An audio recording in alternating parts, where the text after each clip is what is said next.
ازيكم عاملين ايه؟ يا رب تكونوا بخير. معاكم حلقه جديده في كورسنا ال HTML، والنهارده ان شاء الله هنتكلم عن ال HTML entities.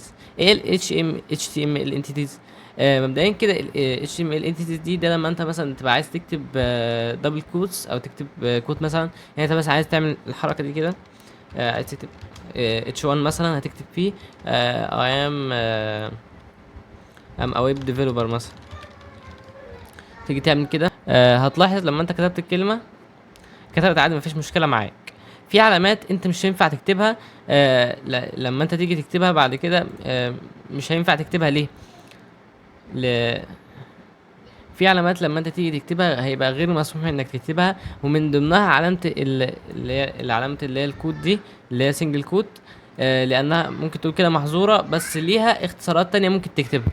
طب دلوقتي سيبك من دي، انا دلوقتي عايز اكتب ديف واقفلها كده. مش عايز دي، انا عايز بس ايه اللي هو الديف كده. طب دي هتظهر ايه دلوقتي؟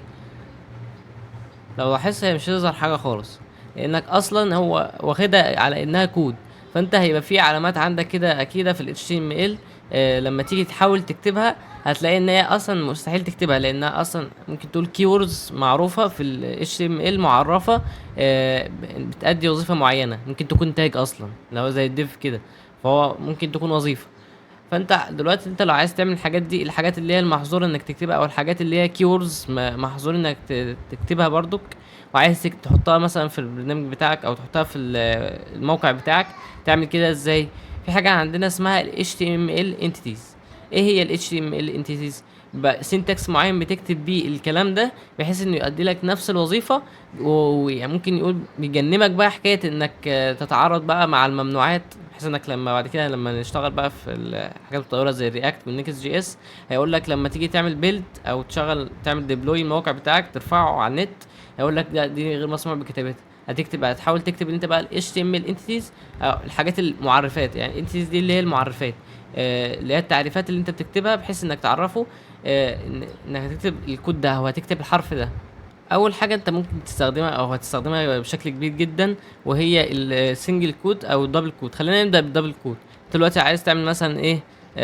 H1 H1 تقول this is a code. فانت عايز تعمل الكوتيشن اللي هي دي، العلامه اللي هي دبل كود دي، تعملها ازاي؟ بتعملها بسنتكس بيبقى عامل كده، اللي هي علامه الدولار، بعد كده علامه الهاشتاج، بعد كده بتكتب الرقم بتاعها، بيبقى ليها رقم معين، تكتب اللي هو الرقم بتاعها، بعد كده بتقفلها. اول حاجه هنبدا بيها في حكايه ال HTML entities، او الانتيتي الاول انت غالبا هتستخدمه او تستخدمه بشكل كبير، وهو الدبل كود او سنجل كود. دبل كود او والسنجل كود برضو كان اخدها. ايه هو الدبل كود؟ ازاي تعمله من غير ما تعمله بالشكل ده؟ هو الدبل كود بيتعمل بالشكل ده، بس انت برضو زي ما احنا قلنا هتقابلك حاجات او فريم وركس مش هتبقى ينفع تكتب فيها الحاجات دي. فانت بتعمله بالسنتكس الاتي: هتعمل شيفت، هتدوس على 7 اللي هي العلامه بتاعه اللوب دي، بعد كده بتدوس على الشباك، بعد كده تكتب اسمه هو ب 34 او الرقم بتاعه يعني، بعد كده تدوس على علامه الفاصله المنقوطه دي. كده انت كتبت. يعني مثلا نقول له ايه؟ this is a quotation مثلا، كده نقفله تاني. براحتك بقى انت عايز تعمل ايه، يعني انا بديك مجرد مثال يعني. ونرجع تاني. لو لاحظت هنا، لو دخلنا هتلاقي ان هو عمل الكوتيشن اللي احنا قلنا عليه. ده كده الدبل كوت. طب احنا دلوقتي عايزين نعمل اسمه سنجل كوت. مثلا عايز اقول له I am happy today. طب انت برضو زي ما احنا قلنا ان ممكن دي تكون ممنوعة، او ممكن دي تكون كيورد في ال HTML، ما ينفعش تكتبها. فبتعملها ازاي؟ تعملها برضو نفس السنتكس، العلامة دي اللي هي بتاعت اللوب دي، بعد كده بتكتب علامة الشباك. بعد كده الضرب بيبقى رقم مختلف طبعا على حسب انت هتستخدم ايه.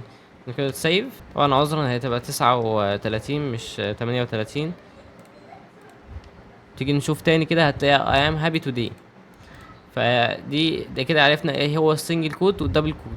بيتكتب بالشكل زي ما احنا قلنا كده، بيبقى العلامة دي الأول في الغالب يعني، بعد كده بتعمل علامة الشباك، بعد كده بيبقى في رقم، بعد كده بيبقى علامة السيمي كولوم دي. دي كده الدبل كود، ودي كده الدبل كود والسنجل كود. طب دلوقتي في حاجة تانية عندنا، وهي علامة الجريتر ذان والليس ذان، اللي هي بتتعمل بيها اصلا التاجات، اللي هي بتبقى مثلا تاج زي ال HTML كده. انت عايز تعمل العلامات دي من غير ما تخلي ال HTML يحسبها اصلا ان هي تاج، او يحسبها اي حاجة او كيبورد او اي حاجة. هتعملها ازاي؟ برضو في نفس السنتكس هتكتبه بالشكل الاتي ده. مثلا عايز تقول له this is div tag، this is، على كده بتعمل له العلامه دي، بس المره دي هتبقى مختلفه شويه. هتعمله ال تي، بعد كده تقفلها على طول. تكتب بقى اسم الحاجات اللي انت ممكن تحطها مثلا في نصها. بعد كده تعمل جي تي اللي هي ممكن تقول عليها اكبر من، ال تي اللي هي اصغر من. تعال نشوف كده. لو لاحظتوا هنا هتلاقي ان هو عمل علامه الاصغر من والاكبر من. ف... فهو من غير ما هو يقرا دي على انها حاجه كيورد موجوده في ال HTML، اللي هو حسبها اصلا هي دي كلمه مكتوبه عادي، ودي علامات ترقيميه عاديه، يعني مش علامات ترقيميه عاديه. فهو ما حسبهاش ان هي سنتكس في ال HTML، ما حسبهاش خالص ان هي سنتكس في ال HTML. وده كده اسمه ايه، زي ما احنا قلنا العلامات الاصغر منه والاكبر منه. طبعا في علامات تانية انت هتعملها برضو هتبقى مترابطه بحكايه الكيوردز وكده، لكن انا عايزك تعرف بس دلوقتي هو ايه هي اشهرها، او ايه اللي انت ممكن مثلا تستخدمه ولا حاجه. في علامه تانية مثلا ممكن نستخدمها اللي هي بتاع الكوبي رايت. لو انت مثلا يعني عايز تكتب العلامات اللي هي ممكن اصلا ما تبقاش موجوده في الكيبورد عندك، دي برضك حاجه كمان، انك ممكن اصلا العلامه اللي انت عايز تكتبها دي مش موجوده في الكيبورد عندك، وانك تجيبها من مكان تاني ممكن تبقى ممنوع. فمشاكل كتير جدا. فانت مثلا عايز تعمل علامه كوبي رايت دي، بس تقول له ايه، all this serves. عايز تعمل علامه الكوبي رايت، تعمل له نفس العلامه دي، بعد كده تكتب له كوبي، بعد كده تقفلها.